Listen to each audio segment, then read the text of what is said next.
প্রিয় শিক্ষার্থী বন্ধুরা, আসসালামু আলাইকুম। আশা করি সবাই ভালো আছেন। আজকে আপনাদের সামনে আলোচনা করব বিজনেস স্ট্যাটিস্টিক্স এর দ্বিতীয় অধ্যায় হতে ভারিয়েট ফ্রিকোয়েন্সি নিয়ে। আমার অনলাইন ক্লাসগুলো সবার আগে পাওয়ার জন্য আমার চ্যানেলকে সাবস্ক্রাইব করুন, লাইক করুন, বেশি বেশি শেয়ার করুন। Let's go. Prepare a variate frequency table from the following data x, y। অর্থাৎ এখানে বলা হয়েছে ভারিয়েট ফ্রিকোয়েন্সি টেবিল নির্ণয় করো নিম্নোক্ত x এবং y দুটি তথ্য হতে। ভারিয়েট ফ্রিকোয়েন্সি টেবিল কি? দুটি তথ্য দেয়া থাকবে, ওই দুটি তথ্যের উপর ভিত্তি করে একটি ফ্রিকোয়েন্সি টেবিল নির্ণয় করাই হচ্ছে ভারিয়েট ফ্রিকোয়েন্সি টেবিল। আমরা এখন প্রদত্ত প্রশ্ন থেকে ভারিয়েট ফ্রিকোয়েন্সি টেবিল নির্ণয় করব। সলিউশন, সমাধান। প্রদত্ত প্রশ্নে ভারিয়েট ফ্রিকোয়েন্সি টেবিল নির্ণয় করতে বলেছে দুটি উপাদান দিয়েছে x এবং y, কিন্তু এদের ক্লাস ইন্টারভ্যাল দেয়া নেই। এই দুটার জন্য আলাদা আলাদাভাবে ক্লাস ইন্টারভ্যাল নির্ণয় করতে হবে সর্বপ্রথমে। এটি হচ্ছে ভারিয়েট ফ্রিকোয়েন্সি টেবিল নির্ণয় করার জন্য খুবই গুরুত্বপূর্ণ বিষয়। তাহলে আপনারা মনোযোগ সহকারে দেখুন। ইন কেস অফ x আমরা নির্ণয় করতেছি কি ক্লাস ইন্টারভ্যাল। ক্লাস ইন্টারভ্যাল নির্ণয় করার জন্য একটি মুখস্থ সূত্র রয়েছে, যেটি class interval equal to range divided by 1 plus 3.322 log n। এটি হচ্ছে ক্লাস ইন্টারভ্যাল নির্ণয় করার জন্য মুখস্থ সূত্র। তাহলে এই সূত্রটি লেখার আগে আমাকে সর্বপ্রথমে সূত্রের প্রয়োজনে রেঞ্জটা নির্ণয় করতে হবে। তাহলে রেঞ্জ এর আলাদা একটি সূত্র রয়েছে, যেটি range equal to higher value minus lower value. সর্বোচ্চ মান এবং সর্বনিম্ন মান আমি নির্ণয় করতেছি x এর জন্য। তাহলে x এর উপাদান হতে আমি রেঞ্জ নির্ণয় করতেছি। x এর সর্বোচ্চ মান হচ্ছে 58, তাই লিখেছি হায়ার ভ্যালু সমান 58 মাইনাস লোয়ার ভ্যালু। x এর সর্বনিম্ন মান হচ্ছে 15, তাই লিখেছি লোয়ার ভ্যালু সমান 15। 58 থেকে 15 চলে গেলে অবশিষ্ট থাকে 43। এটি হচ্ছে রেঞ্জ। রেঞ্জ নির্ণয় করার পরে আমরা মুখস্থ সূত্র লিখব class interval equal to range divided by 1 plus 3.322 log n। এই মুখস্থ সূত্রটি লেখার পরে রেঞ্জ এর মানটি উপরে বসাবো 43, নিচে 1 প্লাস 3.322 log থাকবে। n সমান হচ্ছে প্রদত্ত তথ্যের যেই কয়টি তথ্য প্রদান করা হয়েছে এর সমষ্টি।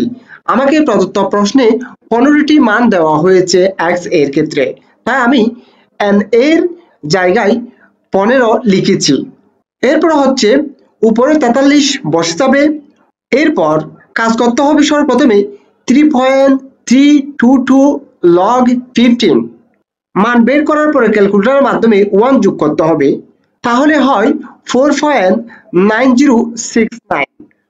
উপরে 43 কে যখন নিচের 4.9069 দিয়ে ভাগ করব, তখন প্রদত্ত মান থেকে ক্লাস ইন্টারভ্যাল পেয়েছি 8.76।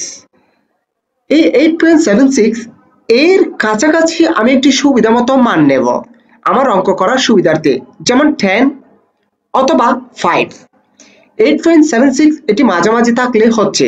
তাহলে আমি এখানে ক্লাস ইন্টারভ্যাল সমান 10 নিয়েছি। আমার x এর জন্য ক্লাস ইন্টারভ্যাল নির্ণয় করেছি কত? 10। এবার হচ্ছে in case of y। y এর ক্ষেত্রে ঠিক একই। সর্বপ্রথম আমাকে রেঞ্জ নির্ণয় করতে হবে। y এর সর্বোচ্চ মান 92 থেকে সর্বনিম্ন মান বাদ দিতে হবে 20। যেটি পাবো সেটি হচ্ছে 72 রেঞ্জ। এরপর হচ্ছে মুখস্থ ক্লাস ইন্টারভ্যাল এই সূত্রটি লিখব। এরপরে মানগুলো বসিয়ে আমি y এর ক্ষেত্রে ক্লাস ইন্টারভ্যাল পেয়েছি 14.67। এর কাছাকাছি একটি মান নিব, যেটা আমি 15 নিয়েছি y এর ক্লাস ইন্টারভ্যাল। আমার প্রদত্ত তথ্য থেকে x এর জন্য ক্লাস ইন্টারভ্যাল 10 নির্ণয় করেছি এবং y এর ক্ষেত্রে ক্লাস ইন্টারভ্যাল নির্ণয় করেছি 15। আমি এখন ভারিয়েট টেবিলটি নির্ণয় করব। তাহলে সর্বপ্রথমে হেডিং লিখতে হবে ক্যালকুলেশন অফ ভারিয়েট ফ্রিকোয়েন্সি টেবিল। হেডিংটি লেখার পরে আমরা একটি চক অঙ্কন করব ঠিক এভাবে। ওয়াই এক্স, অর্থাৎ ওয়াই এর মান বোঝাতে এই ক্লাসগুলোকে বোঝানো হচ্ছে, এবং এক্স মানে হচ্ছে এই ক্লাসগুলোকে বোঝানো হচ্ছে। এবার ক্লাসটা আমি সাজিয়েছি, দেখুন এক্স এর ক্লাসটি নির্ণয় করার জন্য প্রদত্ত এক্স এর মান থেকে সর্বোচ্চ মান এবং সর্বনিম্ন মানটি দেখতে হবে। আমার প্রদত্ত প্রশ্নে এক্স এর ক্ষেত্রে সর্বনিম্ন মান দেওয়া আছে 15, তাহলে এই 15 অন্তর্ভুক্ত হতে হবে এবং সর্বোচ্চ মান আছে 58, এটিও অন্তর্ভুক্ত হতে হবে। এইভাবে আমি ক্লাসটি শুরু করব। তাহলে দেখুন 15 থেকে 25 10 ব্যবধান, 25 থেকে 35, 35 থেকে 45, 45 থেকে 55, 55 থেকে 65। তাহলে আমার এখানে দেখুন 15টা 15 থেকে 25 এর মধ্যে অন্তর্ভুক্ত হবে, 55 থেকে 65 এর মধ্যে অন্তর্ভুক্ত হবে 58, শ্রেণী ব্যবধান হচ্ছে 10। আমার এক্স এর ক্লাসটা নির্ণয় করা শেষ। এরপর হচ্ছে ওয়াই, ওয়াই এর ক্লাস ইন্টারভ্যাল বা শ্রেণী ব্যবধান হচ্ছে 15। ওয়াই এর ক্ষেত্রে সর্বনিম্ন মান দেওয়া আছে 20, সর্বোচ্চ মান দেওয়া আছে 92, এই মান দুটি অন্তর্ভুক্ত করব। দেখুন 20 থেকে 35, তাহলে 20টি অন্তর্ভুক্ত হচ্ছে, শ্রেণী ব্যবধান হচ্ছে 15। 35 থেকে 50, 50 থেকে 65, 65 থেকে 80, 80 থেকে 95, 80 থেকে 95 এর মধ্যে 92 মানটি অন্তর্ভুক্ত আছে। এরপর হচ্ছে টোটাল। এইভাবে আমি বাইনারি ফ্রিকোয়েন্সি টেবিলটি সাজাবো। সাজানোর পরে খুবই সুন্দর, খুবই সহজভাবে একটু মনোযোগ সহকারে দেখুন। এই ক্লাসটি আপনাদের জন্য খুবই গুরুত্বপূর্ণ, কারণ প্রতি বছর এই বাইনারি ফ্রিকোয়েন্সি টেবিল থেকে আপনার অবশ্যই অঙ্ক আসবে। আমি মানগুলো বসাবো, আপনারা খুব মনোযোগ সহকারে দেখবেন, এটি দুই একটি বুঝলে আপনারা খুব ভালোভাবে বুঝতে পারবেন। তাহলে দেখুন আমি শুরু করতেছি। সর্বপ্রথমে আছে কত, এক্স এর মান হচ্ছে 30 এবং ওয়াই এর মান হচ্ছে 74। ভালো করে দেখুন, এক্স এর মান হচ্ছে 30, সেটি অন্তর্ভুক্ত হবে 25 থেকে 35 এর কলামে, এবং ওয়াই এর মান হচ্ছে 74, তাহলে এই 74 মানটা অন্তর্ভুক্ত হবে 65 থেকে 80 মধ্যে। তাহলে কি 65 থেকে 80 এর মধ্যে এই কলামে ওয়াই এর মানটা অন্তর্ভুক্ত হবে, এবং 30 মানটা অন্তর্ভুক্ত হবে 25 থেকে 35 এর মধ্যে। তার মানে হচ্ছে এখানে একটি দাগ হবে। আবার পরবর্তীটা দেখুন, এক্স এর মান হচ্ছে 46, ওয়াই এর মান হচ্ছে 78, তাহলে দেখুন 46 মানটা অন্তর্ভুক্ত হবে 45 থেকে 55 এই কলামে, এবং ওয়াই এর মান দেওয়া আছে 78, এই 78 মানটি অন্তর্ভুক্ত হবে 65 থেকে 80 এর মধ্যে। তাহলে দেখুন 78 অন্তর্ভুক্ত হবে 65 থেকে 80 এর মধ্যে, 46 অন্তর্ভুক্ত হবে 45 থেকে 55 এর মধ্যে। তার মানে হচ্ছে এখানে একটি দাগ দিতে হবে। আমার দুটি শেষ। এরপর হচ্ছে তৃতীয়টি, এক্স এর মান হচ্ছে 15, ওয়াই এর মান হচ্ছে 48। এক্স এর মানটি বসবে 15 থেকে 25 এর মধ্যে, ওয়াই এর মান দেওয়া আছে 48, এটি বসবে 35 থেকে 50 এর মধ্যে। তাহলে দেখুন 15 থেকে 25 এর মধ্যে এক্স এর মান 15, তাই বসবে। ওয়াই এর মান 48, তাই এটি বসবে 35 থেকে 50 এর মধ্যে।